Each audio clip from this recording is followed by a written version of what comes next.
Governo e os professores das universidades federais, em greve há mais de 3 meses, mantêm a queda de braço em torno da proposta de reajuste para a categoria.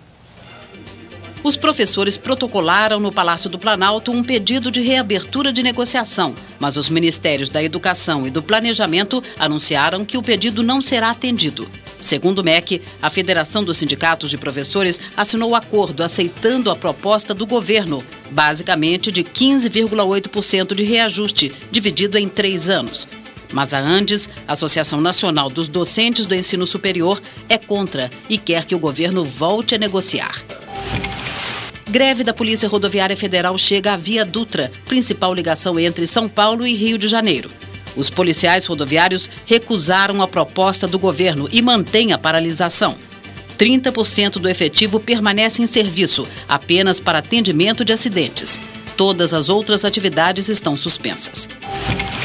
Alunos, servidores e professores da Universidade Estadual do Rio de Janeiro fazem manifestação em apoio aos servidores federais em greve. Do Maracanã, os manifestantes foram até o campus da Universidade Estadual Fluminense e deram um abraço simbólico no prédio. Laudo da Companhia Ambiental de São Paulo mostra que a área de 170 mil metros quadrados usada pela antiga VASP no aeroporto de Congonhas está contaminada. Foram encontrados 70 toneladas de resíduos tóxicos, entre combustível, solvente e metais pesados. Como a VASP faliu, a Infraero vai arcar com os custos da descontaminação para poder utilizar o terreno, o que deve acontecer apenas a partir de 2015. Menino de 2 anos que se afogou na piscina de um berçário em Goiânia morre depois de passar 2 meses internado na UTI. Desde o acidente, ele respirava com auxílio de aparelhos. Bom, muito assunto para falar aí sobre esse giro pelo Brasil, mas vamos começar pela greve dos professores das federais, que, como disse o Novaes aqui, parece que não há urgência em resolver o problema, porque está se arrastando. De certa forma, o patrão é o governo, é o Estado, e então é como se não tivesse patrão nenhum, não tivesse governo nenhum, não tem dono, né? Então, quando tem dono uma coisa, é muito mais rápido de alguém meter a mão e sair cobrando. Quando não tem dono, fica essa situação onde não tem custo, você não mede, os alunos ficam parados, não tem aula, aí as pessoas começam a viajar, aí começa a viajar. O professor aproveita para viajar. Nossa. Agora, isso é um lado. O outro lado, de fato, tem universidades federais que vivem no salário é péssimo, universidades ficam jogadas às traças, campos que são uma vergonha. Então, não é que não tem sentido a queixa deles. Agora, eu fiz uma universidade federal, uma das universidades que eu fiz foi federal, a outra foi estadual, aqui em São Paulo, e assim, o modelo de universidade federal eu acho extremamente complicado. Por quê? Porque você tem algumas federais que funcionam bem, né?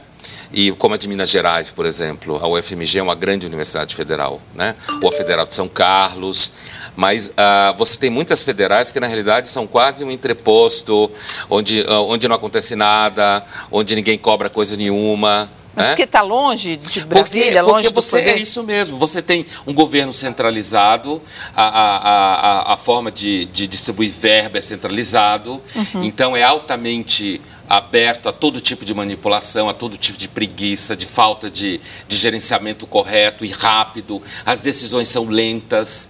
Você tem que fazer políticas para regiões do país que são completamente diferentes, com rotinas diferentes, com hábitos de conhecimento e de relação com conhecimento diferente.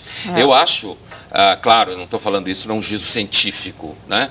Mas eu tendo a achar que as universidades operam muito melhor ou qualquer coisa opera muito melhor quando você tem um regime mais perto, né? Um pouco mais local, e não um regime gigantesco como esse que Brasília tem que administrar. Universidade no Acre, em São Paulo, o Rio Grande do Sul. A do Rio Grande do Sul também é uma boa universidade. Veja que você acompanha um pouco estados que têm uma situação um pouco melhor e lá as federais funcionam bem.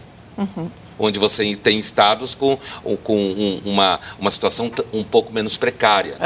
Agora, a gente vê aí que tem greve pipocando, inclusive no Rio de Janeiro, que é a greve estadual, em universidade, e também a polícia... De apoio, né? De apoio, são coisas diferentes, né? Quer dizer, houve uma movimentação de apoio ao movimento federal no Estado do Rio, né? O Estado do Rio é sempre mais mobilizado, né? É uma opinião pública mais mobilizada e são categorias mais mobilizadas, notadamente nessa área de educação, né? Acho que essa história da greve, né, das universidades federais, quer dizer, a demora em resolver e os impasses havidos, estão muito ligados à depreciação do valor do conhecimento no Brasil. Quer dizer, os salários são ruins e também é o seguinte: quem é que está sendo prejudicado por isso? No fundo, quer dizer, qual é a urgência de resolver? Não é só o problema de que é o governo, mas é também o problema de que é o conhecimento que está aí. Essa meninada, quer dizer, que está sem aula, né? Eles se chateiam, eles se aborrecem, mas também eles apoiam o movimento grevista dos professores. Então, cria-se um ambiente que, no fundo, é um ambiente desqualificador da greve e um ambiente desqualificador do conhecimento. Situações como essa tinham que ser resolvidas de maneira mais pronta. Mas como é que isso poderia ser feito? Quando nós resolvermos realmente enfrentar o problema da educação no Brasil. Há pouco a gente falou sobre a matemática e sobre várias outras coisas. Quer dizer, de novo, quer dizer, nós precisamos enfrentar esse problema. Nós temos que olhar para o Brasil e realmente criar uma política que talvez passe por uma descentralização, inclusive. A formação de categorias... O que você diz assim, merecia aqui um pacote para a educação tão importante ou bem mais do que o que a gente viu recentemente para investimentos? Então, você falou o termo pacote, deixa eu te dizer uma coisa. O real foi o quê? Foi um programa de estabilização, de enfrentar a inflação, mas ele também foi um método, não é? Porque lembra que a ideia é que não era um pacote, teve a URV antes, houve toda uma pedagogia ali, houve toda uma preocupação. Muito bem, nós precisamos de alguma coisa semelhante a isso, quer dizer, uma espécie de pacto realmente negociado no Brasil, com as instâncias diferentes de governo, os municípios, os estados e a União, de modo a realmente nós enfrentarmos o problema. A gente tem tentado, mas sempre de maneira errática, em diferentes direções. Está na hora de, ou nós tomamos uma decisão firme a respeito disso, ou a gente vai ficar patinando nessa história. Já estamos. Quando o trânsito para em São Paulo, o prejuízo acelera. Hoje, a quebra de um simples caminhão no centro da cidade causou transtornos enormes. 7h40 da manhã, corredor norte-sul, Avenida Prestes Maia, na altura do viaduto Santa Efigênia. Um caminhão de lixo tombado parou o trânsito. Quase 9 quilômetros de congestionamento. Para retirar o caminhão, foi necessário fechar todas as pistas.